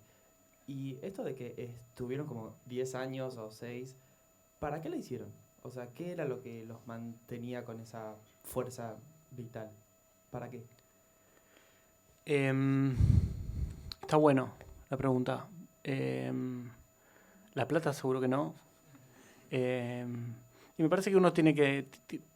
Todos tenemos causas, ¿no? Causas. Porque también es cierto que dejas de lado vínculos, tiempo con familias, amigos, o lo que fuera, por pasar tiempo haciéndote ese tipo de preguntas. Creo que tiene que ver con... En principio yo me sentía medio determinado a trabajar de esto. Yo realmente quería, o sea, me pongo un poco personal, pero había estudiado Ciencias de la Comunicación. En Ciencias de la Comunicación me di cuenta que me gustaba cine. Traté de entrar 3 veces a la escuela, entre la última, 10º, y ya tenía 27 años. Entonces es como, bueno, si yo quiero laburar de esto, tengo que hacer un corto que se entiende, que esté bueno, y si quiero conseguir trabajo, más vale que... Entonces mis compañeros me decían, llegamos todos un largo, no, mueran. Tipo, yo voy a hacer un corto que esté bien y no me importa nada. Entonces, de alguna forma, y tampoco eso me garantizó nada, no es que salí con un corte y me llamaron para hacer absolutamente nada, pero me parece, yo en ese sentido estaba bastante enfocado en decir, yo quiero trabajar haciendo películas. Y después encontramos esta película, y hago un mini paréntesis, en donde yo sentía que tenía como mucho para procesar. Esto que decía que todos somos únicos y todos tenemos nuestro trip en el bocho de alguna forma. Como bueno, yo encontré que pude alinear un poco la muerte, el hecho de que mi abuelo sea judío, mi papá se haya convertido al catolicismo, se haya casado con mi mamá por iglesia, que mi mamá creyera en la reencarnación, que a mí me mandara a un colegio de curas y que cuando se muriera mi abuelo judío yo no entendía si yo rezaba, si iba a ir al mismo cielo que mi abuelo, o cada Padre Nuestro que yo hacía me alejaba de la posibilidad de ver a mi abuelo en una vida posterior. Toda esa ensalada sobre que no hay respuestas, más muertes de seres queridos y también intentos de encontrar respuestas frente a la muerte de mi viejo temprana, a los 42 años y yo con 15. Bueno, todo eso, en vez de ser un asesino serial, ponele, toda esa neurosis empieza a ser como una especie de bolsa de papas, que empezás a meter papas adentro de esa bolsa y que en el mejor de los casos pues, puedes vender papas fritas con eso, pero la verdad es que de alguna manera todo iba derramando hacia ahí, ¿viste? Es como abrir un río, un caudal hacia un lugar en donde de repente tu yo creativo empieza a fluir hacia un lugar. Entonces es un lugar de descompresión bastante interesante para habitar, digamos. O sea, en donde lo que te va pasando, las frustraciones, el hecho de yo haber trabajado como empleado administrativo con saco y corbata durante mucho tiempo, con empleo contable, frustrado porque quería llevar una vida creativa. Bueno, eso termina siendo una chica a la que se le muere el padre y ella tiene un trabajo rutinario, como el que tenía yo, en un peaje, en un desierto, en donde se abre una barrera y hay un desierto por delante que ella no se anima, que está siempre como en la puerta de ese desierto sin animarse a cruzarlo. Y ahí también de alguna forma pude meter que tenía una novia mendocina, que el papá me ofreció trabajar en la editorial de él, y me fui a trabajar en la editorial de él a Mendoza, y un día hicimos un viaje con enciclopedias de San Juan a Mendoza y vendí libros, y entonces accedí al mundo de los vendedores puerta a puerta. Entonces, bueno, todo eso empezó a tomar una forma, una pelota, y se empezó a poner todo eso en la película, sin ser la película de un neurótico que trabajaba en ferrolíneas, digamos, que era mi caso. Empezó a tomar forma y era alimento creativo para eso. Me parece que hay algo entretenido en ver qué haces con tus traumas, qué hacer con tus frustraciones, o lo que sea, y me parece que eso, o un libro, una novela, o ir a terapia, lo que sea que puedas hacer con eso, entonces me da la sensación que a mí me fue útil, o me fue de alguna forma un lugar en donde yo podía apilar, coleccionar frustraciones y cosas, entonces de repente podía darle un significado, y había algo de búsqueda de un sentido, en donde, bueno, digo, no entiendo para qué estamos acá, no entiendo si hay una vida después de la muerte, hay un montón de cosas que yo no entendía, y no por nada se llama Cómo funcionan casi todas las cosas, porque las cosas que no entendemos son las reales, las del amor y la muerte también, que después en la otra película también aparecen. Entonces, para contestarte más sintético, es como un poco me da la sensación que es un lugar interesante para procesar un montón de cosas que de otra forma se convierten en un nudo, ¿viste? Entonces, también hay muchas películas que dicen, bueno, flaco, hacer terapia en vez de hacer bodrio, pero bueno, también me podrían decir eso, pero me parece que en la medida en la que pensás en el público y en la pensás en la que podés hablar de cosas que vos sabés, o que vos viviste, o de las cuales podés dar testimonio sin ser narcisista, y bueno, en una de esas podés elaborar un montón de cosas. Entonces, nada, y de cualquier forma, o cualquier persona creativa intenta elaborar sus cosas en su trabajo creativo. Entonces también me parece interesante, porque cada uno habla desde su lugar, desde su subjetividad, y derramás tu subjetividad dentro del tema que estás tocando. Pero te diría que es eso. Y querer vivir mi vida... pienso que somos pajaritos que vivimos muy poco y que estás en una rama, aprendes a cantar y te pegan un escopetazo y te morís. Y bueno, en la medida que puedas, si podés manifestarte cantando la puta canción que querés cantar, y bueno, en la medida que puedas, cantar lo más antes que puedas, aunque te tome 10 años, y decir lo que tenías para decir, porque te vas a morir. Vos no, yo digo, pero... entonces, bueno, nada, creo que está bueno por lo menos tratar de darle ese sentido, aunque sea tomárselo con humor, pues es una tragedia. Espero haberle alegrado la vida a todos.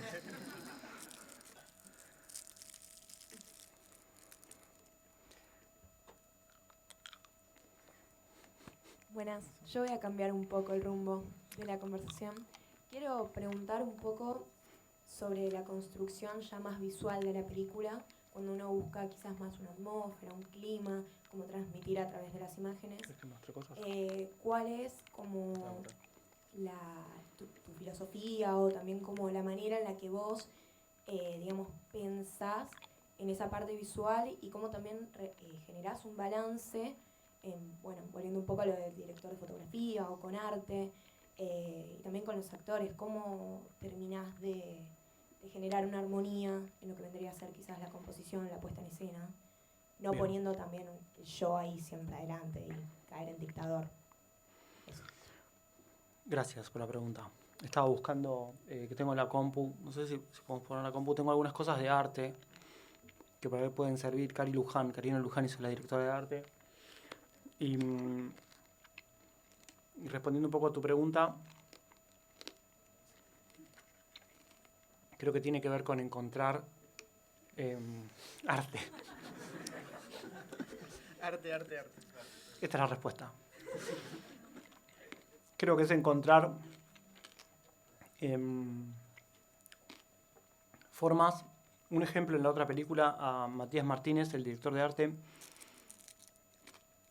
a lo que llegué en ese momento fue, en esta es Celina sale del cementerio y se va al útero materno, ponele.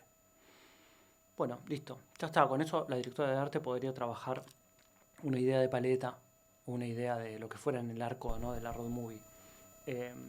A Matías Martínez, en la segunda película habíamos llegado a la síntesis de que a él no le gustaba mucho, pero si la protagonista fuese un velcro, una bolita de velcro, no debería poder adherirse a ninguna superficie en Buenos Aires, y sí en el sur, que funciona también como lugar de cobijo o de reparo. Y Buenos Aires debería expulsar a la protagonista, en términos de texturas, colores, qué sé yo. Entonces él me mostraba la primera locación, que era la casa de ella, y era fea. Y me dice, che, tipo, me van a echar de la Asociación de Directores de Arte porque hice una ambientación fea. Y bueno, pero no debería ser linda. O sea, porque dramáticamente necesitamos que sea fea para que vos sepas que ella, cuando se vuelve llorando en el micro, al final de la película para Buenos Aires, perdón por el spoiler, se está volviendo un lugar de mierda. Y que bueno, que tendrá que cambiar esa realidad. Y un poco lo que pasa con Celine en la peli es como, bueno, ¿cómo podemos ir? Y no para hacer piolas en el DVD, digamos, en los comentarios del DVD, ¿viste? Y parecer que no existe más, ya sé, pero... Sí. Pero bueno, no para hacernos los snobs en las charlas, sino que realmente eso tiene como un recorrido, es un layer más. Entonces, como la paleta del desierto era esta, y esto nos servía, bueno, sale de la muerte y va hacia la vida, y cualquier ejercicio que ella pudiera hacer en esos términos, en términos de estampado, en términos de qué colores tiene el editorial, qué representa el espacio de la difunta Correa, el lugar de Talacasto. Entonces empezamos a tomar decisiones no en términos de, Fer, ¿qué te gusta? ¿Violeta? O no sé qué. No, bueno, veamos, o sea, armamos vos también una propuesta, no por desentenderme, pero sí por darle a ella vuelo, digamos. Y si rápidamente en Photoshop, bueno, ¿cuál es la mejor? Bueno, no sé si va a estar mucho tiempo en el desierto y el desierto no era lo ocre o lo que fuera que yo creía y había mucho ruido visual, bueno, elijamos el que es menos ruidoso visualmente. Entonces, bueno, y después acá hay locaciones y cosas, pero referencias de Sanguinetti, abajo a la izquierda, más referencias visuales. Hay veces que ves locaciones que son medio difíciles y vos te ves imaginando otra cosa, pero también con la ayuda de la directora de arte, en este caso, pudimos hacer lo que queríamos. Y después también bloqueando mucho referencias de foto. Ahora estamos tratando de trabajar con Georgie en el próximo proyecto con referencias de... ya está con Midjourney tratando de ver cosas y dijimos, bueno, tratemos de empezar a trabajar con inteligencia artificial como para tratar de acercarnos a algún tipo de concepto visual. Stephen Shore, como que son fotógrafos que muestran un poco la mediocridad y nosotros queríamos mostrar esta idea de progreso y de venta y de capitalismo en un lugar de venta de una enciclopedia yankee en medio de un desierto argentino en donde eso no tiene nada que ver y la pobre protagonista está queriendo ir a ver a la mamá juntando guita con esto. Entonces, y bueno, Alessandra Sanguinetti a mí me encanta y también tiene esta cosa medio de tristeza y es como muy particular. Hopper, que esa referencia la tomamos siempre de cualquier lado, pero... Y después pelis, París, Texas, y no solo las referencias son de fotografía, creo que esta es Little Miss Sunshine y la de arriba creo que es una de los Coen, me parece. No, Los tres entierros de Melquíades Estrada, peliculón. Y después referencias de literatura también. No necesariamente tenemos que mostrar pics de pelis o fotos o lo que fuera. Hay ciertos libros que también la gente de fotografía lee también, no solo tiene Pinterest. Entonces, podemos darles libros y poder darles cosas que por ahí los puede sacar o les puede generar otra cosa afuera de, bueno, un poca profundidad de campo, no sé qué, porque lo que fuera. Bueno, que ellos también son gente que piensa. Y... bueno, estamos en el mundo de los colores, pero stories y pruebas y cosas, también dibujar a mí me sirve mucho para y no necesariamente hacer stories tan bloqueados, sino a veces yo me levantaba más temprano que el resto del equipo para que cuando bajara el equipo, estamos en un hotel en San Juan, para que cuando bajara el equipo ya vieran que yo ya estaba trabajando, supuestamente, y desparramaba cosas, aunque me gastaba 5 minutos antes, tiraba mate, no sé qué, que yo como, ¿qué hace? Me levanté temprano, estoy haciendo esas stories, todo mentira. Pero sí hacíamos rápido una planta y ella hacíamos la bajada de más o menos la planta, cuántos planos más o menos, y ella después iba y hablaba con el gaffer y hablaba con su equipo y qué sé yo, y después salíamos todo para la locación. Pero bueno, los planos que yo ya veía que iban a ser más complejos, trataba de elaborarlos más. Y a mí sí me pasa que dibujando o tratando de dibujar, se me van ocurriendo las cosas y voy tratando de pensar las cosas. Entonces, nada, básicamente lo que trato de hacer es, primero no sentarme en set nunca, que no me vean sentado jamás, y parar, digo, el videocid que esté de pie y que al lado mío estén la persona que hace fotografía, la persona que hace arte, y un poco tomamos la decisión entre los tres, y son las personas con las que confío, y si está Esteban, y lo que fuera es como el círculo Entonces no es que estoy solo tomando la decisión, estamos todos en el mismo quilombo, eso no me quita autoridad, no siento que me quite autoridad ni potestad sobre la película ni nada por el estilo, sino al contrario, y intento en ese sentido escuchar mucho, y si viene Juan Bernardes y me dice, Fer, vení un segundo, digo, ¿qué? Me dice, no les creo nada, Fer, me dice, tipo, no les creo nada de lo que están diciendo. Bueno, perdón, entonces voy, digo, chicos, que sea un poco más creíble, no sé qué, ¿entendés? Como que trato de, que realmente está jugando a mi favor Juan, si está escuchando y me dice, che, me cuesta creerles, ¿entendés? O sea, son tus ojos, son tus manos, Entonces, intento apoyarme y mirar alrededor, porque hay gente que me acompañó durante todo el proceso.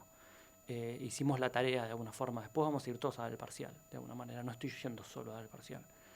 Así que me fui un poco al carajo, pero un poco creo que tiene que ver con eso, con la comunicación durante mucho tiempo con el equipo. Tengo más dibujitos si quieren para mostrarles, pero no sé si... ¿Sí? Quieren ver. Tengo algunos, no es ninguna prueba difícil, pero a mí me cuesta hacer cámara, y habíamos ido al barrio Papa Francisco. Esperen a ver si puedo salir con el sonido de ahí.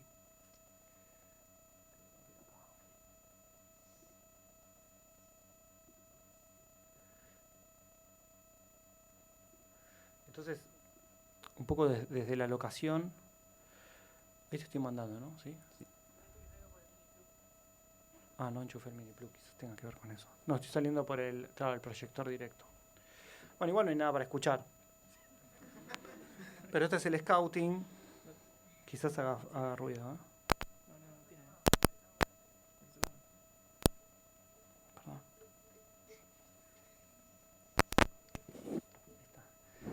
Perdón. Nada, es la locación del barrio Papa Francisco ahí, que era bastante nuevo, y yo estaba tratando de probar la duración de un plano. Y Cari, pobre, también el resto del equipo siempre comprometido con, bueno, entra, hace esto, qué sé yo, y yo me daba cuenta que era un plano larguísimo y que la protagonista iba a tener que ir hasta la puerta para verificar que el padre no estaba, y finalmente hacer todo este seguimiento hasta llegar hasta el lugar donde se revelaba que el padre había tenido un accidente. Trataba de hacerlo en un plano. Finalmente esto es lo que quedó, y un poco también es la diferencia, ¿no?, entre saber que cuando vas a un scouting y ves un lugar, realmente es muy difícil tratar de imaginarte la película ahí sin las ópticas con las que vas a trabajar, más allá de que sean ópticas modestas o lo que fuera. Y bueno, hay un trabajo ahí en donde ahí yo tenía que hacer cámara porque Georgie no podía hacer cámara, entonces lo que resolvimos es hacer un paneo, que se vea de dónde viene, que se vea que el auto no está, que la puerta está abierta. Para mí se ve poco tiempo. Y después tratar de hacer un seguimiento, que es lo que me pesaba la cámara, tratando de seguir a la protagonista hasta que se pueda revelar que el auto está ahí, apenitas, casi asomándome, y donde pudiera tratar de frenarme como para componer el mejor cuadro posible y que esté estabilizado y que la protagonista llegue a donde está el auto con el padre accidentado, que era el último frame con el que queríamos terminar. Entonces acá realmente no teníamos tiempo, no teníamos guita, lo que fuera, y había que resolverlo con un solo plano. Sé que no es muy complejo, pero si está encargando la cámara es más complejo. Y son algunas cosas de scouting. Y después también es interesante en términos ya me meto un poco más en lo más técnico, pero en términos de cantidad de planos y de rodaje. El primer día, el 24 de marzo, que era el primer día de rodaje, habíamos pensado como 14 posiciones de cámara. Imposible, terminamos haciendo 10, y creo que en total hicimos 2 minutos y pico, en donde, como ven en la escena arriba, la escena 3 y la 21 son 2 escenas que están en 2 momentos diferentes de la peli, y que usamos la misma puesta de cámara, en donde bueno, no había posibilidad de hacer demasiadas magias, pero es bastante mediocre el planteo en esos términos. La escena 14 y la 23 también son dos momentos diferentes. Ahora si quieren las vemos, pero también la misma puesta de cámara, apenas ajustado. La escena 17, como ven abajo y arriba, es plano pecho y primer plano, también desde la misma puesta de cámara. Y una vez que me había asegurado, o que nos habíamos asegurado que eso se estaba contando, fuimos a lo más complicado después de comer, siempre que los extras los citan después de comer para que vengan comidos y que no gasten en sándwiches para el equipo técnico. Entonces, después del almuerzo pudimos hacer el resto de los planos que era el primer día de rodaje de mi primer día como director de película. Entonces, imagínense lo cagado en las patas que estaba. Y ahí pudimos hacer el resto de los planos de la iglesia con los extras, etcétera.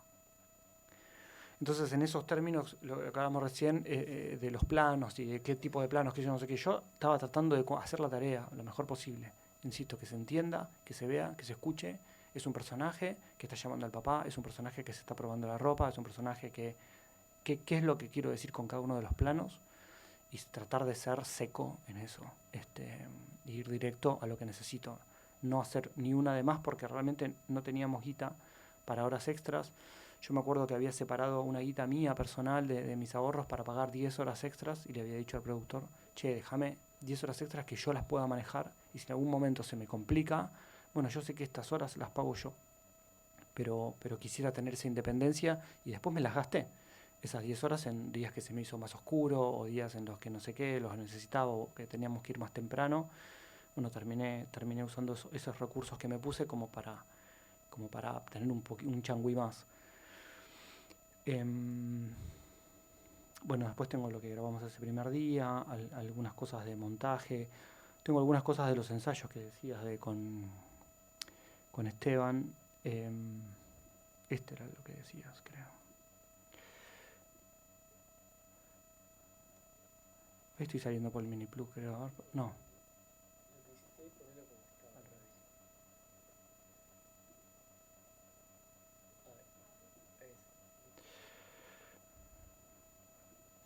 Sí, ¿qué pensás? ¿Qué no te molesta?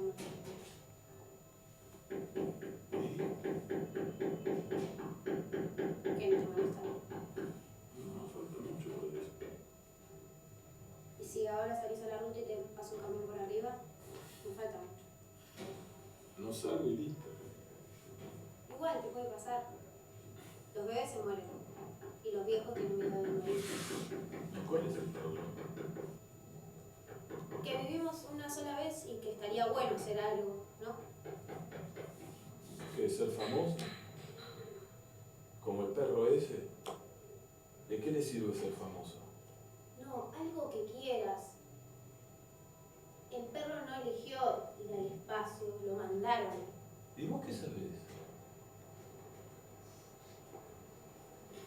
¿Vos qué querés ser? ¿En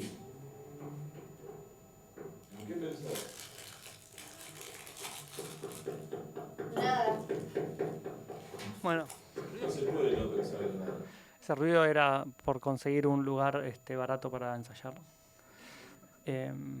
Y después esta es la escena como quedó, si quieren la podemos ver. Que bueno, hay muchas cosas que se sacaron, pero ahí estaba haciendo cámara Giorgi. Y estaba Esteban, y estábamos todos, y estaban como reescribiéndola a los actores ahí mismo. Entonces hay pequeñas cosas que empiezan a salir que terminan siendo espectaculares, porque después cuando estás en el set, ellos ya conocen la escena, ya la vivieron, la directora de fotografía ya la vio, él ya la reescribió, entonces estamos todos medio en la misma.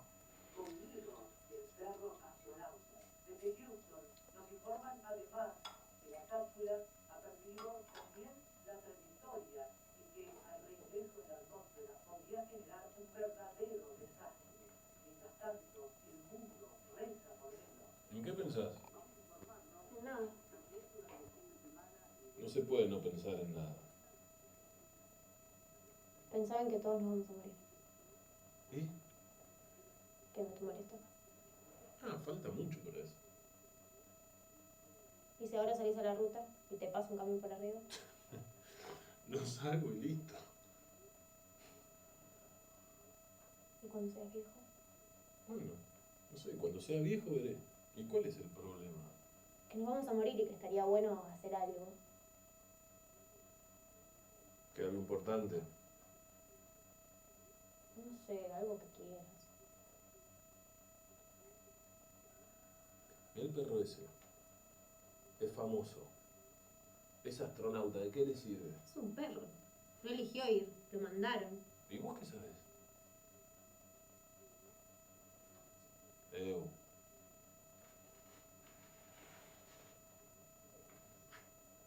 Esté triste.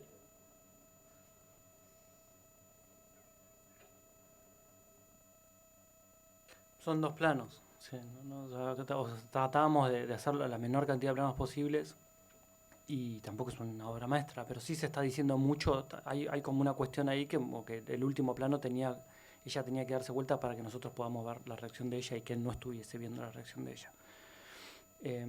Pero bueno, eso salió también gracias a los ensayos. Y después, en términos del proceso de casting, que esto que les contaba que no me siento cómodo en los castings, un amigo, Iván, me dijo que su hijo podía trabajar en la película, él es actor, entonces fuimos a tomar un helado a Chungo con Vicente y le grabé un poco la charla que tuvimos. Me estaba contando de los padrinos mágicos. Es un nene Sí. que tiene 2 padrinos más.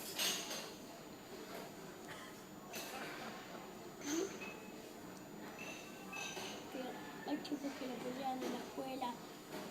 El profesor de la escuela es malo. Y a veces hacen libros,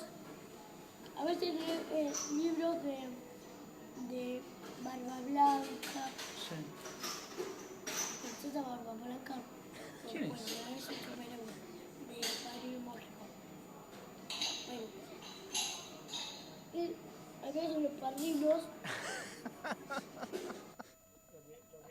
Lo que hacía era fijar la atención en nada y es muy simpático. Pero bueno, como venía con mi amigo, dijo, bueno, yo lo coacheo un poco, no sé qué yo, pero nos pasó el primer día de rodaje que no se plantó. Dijo, no quiero hacer esto. Tipo, y la verdad es que fue una cagada porque bueno, cerramos la escena como pudimos, está la escena en la película, la cerramos como pudimos. Pero bueno, después tuvo esta escena que es como que la única improvisada de la peli, que es una de las más lindas para mí. La muerte a mí me parece como que, por ejemplo, si alguien se enferma y no lo pueden, y está muy enfermo, no se puede, y no lo puede llevar al médico, se puede morir. Y si se muere alguien de tu familia, por ejemplo, tu mamá o alguien, y te pones muy, muy triste, te podés morir si no dejas de estar triste. Y cuando nos morimos, no sé qué pasa. Te morís y ya no podés vivir más. Te morís.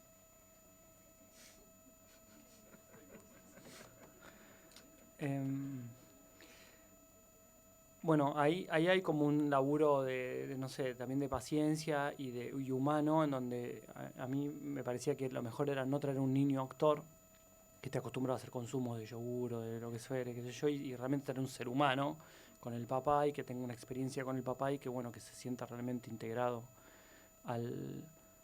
¿cómo se llama? Al equipo. Y esto era un elenco 1.0 que había hecho en una antes de Pinterest, y después como hay un elenco 2.0 también que habíamos pensado en Juana Molina, en Soledad Villamil, que no pudieron, no importa, no les guardo rencor, sé que estuvo allá Soledad Villamil. Pero bueno, es cierto que una cosa es lo que por ahí vos pensás y finalmente a veces es mejor, o no quiero decir que, pero bueno, finalmente estoy muy feliz con lo que se terminó dando, en términos de elenco. Pablo Cerrón falleció, pobre, pero me había contestado que estaba con laburo.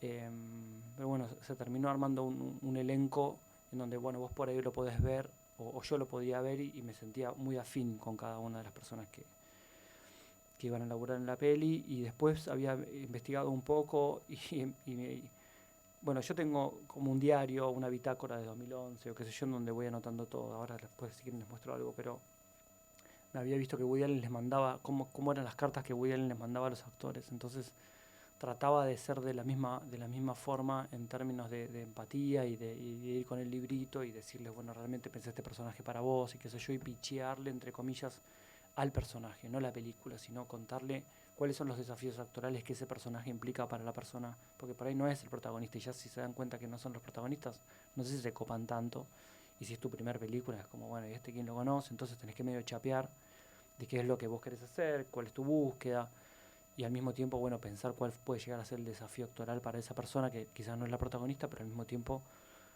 ¿por qué se sumaría? Porque por guita no se va a sumar. Entonces, bueno, digo, ¿cuál podría llegar a ser el atractivo?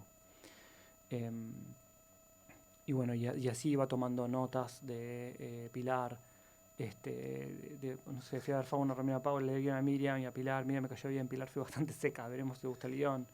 Entonces, me parece interesante, y también propongo, tengo por ahí la de los guiones, la relación con Esteban. Claro. Perdón, pero ya estamos quedándonos sin tiempo, igual terminé de mostrar esto. Perfecto. Pero si ya vamos a hacer una preguntita más. Y bueno, y tratar les recomiendo llevar una bitácora. Este es un programa que se llama Day One, que es gratuito, en donde, bueno, puedes ir teniendo entradas, en donde vas. Me da la sensación que uno se siente como que está nadando en polenta todo el tiempo y se siente que está siempre en el centro del plato, hirviendo, sin poder acercarte al borde. Y es todo el tiempo una masa imposible de atravesar.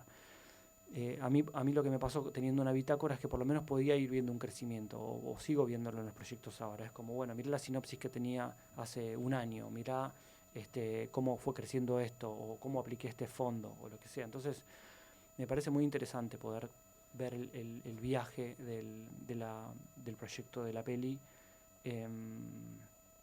Nada, y también como trabajo personal. Bueno, entonces vayamos con la última pregunta. No sé si quién tiene el valor.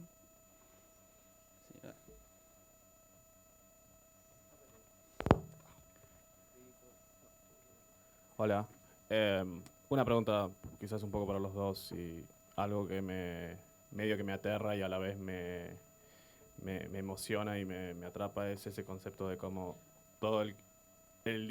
no todo director escribe lo que dirige y no todo escritor dirige lo que escribe, y cómo ven ese salto de transición entre guionista a director. Por ahí uno siente como ese pensamiento de estoy muy fuera de mi rango, o ok, esto no es lo mío.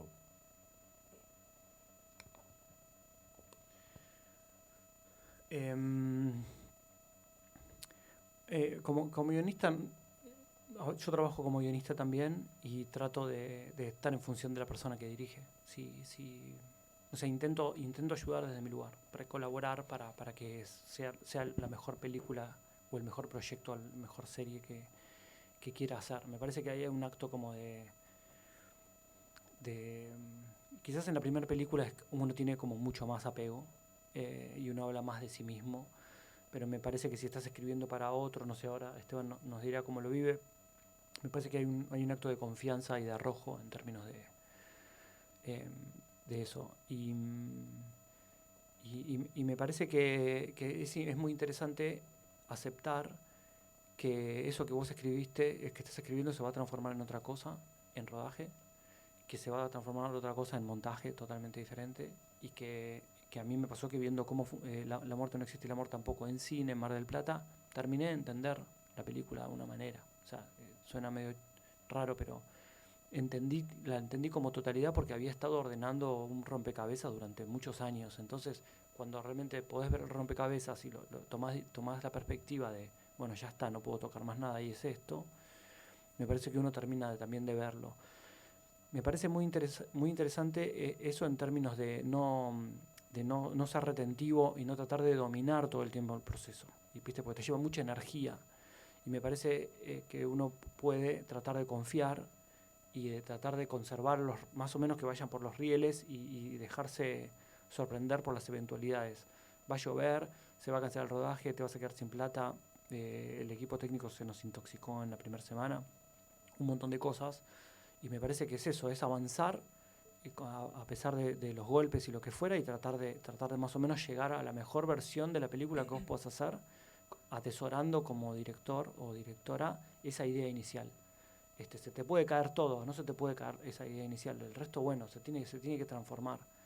Entonces me parece que en ese sentido creo que hay que estar abierto a no defender las ideas, no enamorarse de las ideas, sino todo el tiempo usar la creatividad, no para escribir y después ir a la batalla, sino todo el tiempo es esa batalla, y todo el tiempo tenés que tratar de que esa idea inicial no muera y que siga creciendo. Sí, retomando algo de lo que hablamos antes, como del trabajo en equipo, la escritura de guión tiene algo como muy particular, que es una escritura abierta, ¿no? Que es una escritura que se hace para transformarse después en otra cosa, y en ese proceso, digamos, yo prefiero mucho más trabajar ya desde la etapa de guión con quien va a dirigir la película, porque adelanta un montón de discusiones, no es que uno escribe un guión que después sale, o sea, como muchas veces la mayoría de los trabajos que he hecho por dinero, mando el mail y después por ahí no participo de nada, ni siquiera lo he visto, terminé viendo el producto final, muchas veces. En cambio, en un proceso así, que fue un trabajo muy madurado, muy artesanal, en este tipo de procesos me parece que está buenísimo, y prefiero que esté quien va a dirigir la película en el proceso, aunque lo haga muchas veces mucho más lento, pero mucho más seguro. O sea, cada paso es dado de a dos, y hay que estar abiertos a lo que va sucediendo, argumentar, discutir a veces si es necesario, pero sobre todo ser muy versátil a lo que va pasando. Y también es cierto que no es una relación de dos guionistas, pero que uno de ellos es el director, no es una relación simétrica.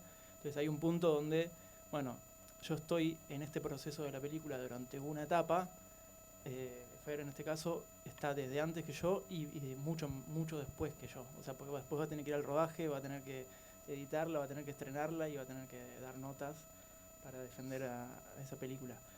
Y por ejemplo me acuerdo un ejemplo de la otra peli, de La muerte no existe, que a mí al principio no me gustaba mucho la idea de que Andrea aparezca personificada, pero la verdad que cuando me lo propuso Fer dije, bueno, no, pero charlamos un poco sobre eso, por ahí le dije que no me copaba, pero dije, probémoslo, y bueno, y probándolo después se armó, y se fue armando en el mismo proceso, y estamos dudando a ver si habla o no habla, cuándo aparece, quién la ve, quién no la ve, y bueno, se fue armando en un punto, por esto decía, que hay una confianza también en que, bueno, él va a dirigir la película, quiere que vaya por ahí, voy a probar, tratar de que eso que Fer propone funcione. Eso me parece que a mí como guionista me parece un desafío interesante para enfrentar. Bueno, Esteban y Fer, les agradezco de parte de todos haberse tomado el tiempo y contarnos su experiencia. Y gracias a todos por haber venido y haber escuchado también. Bueno, damos por terminar la charla.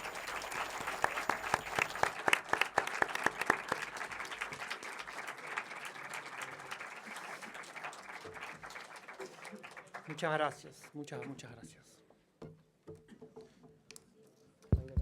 Bueno, muchas gracias por venir a todos. Quienes quieran quedarse a la charla de Adolfo Aristarain deben quedarse en la sala. Quienes quieran retirarse o estar poco, por favor retírense. Valoremos los espacios, las butacas que tenemos. Y pueden seguir a Energ se proyecta en Instagram. Muchas gracias.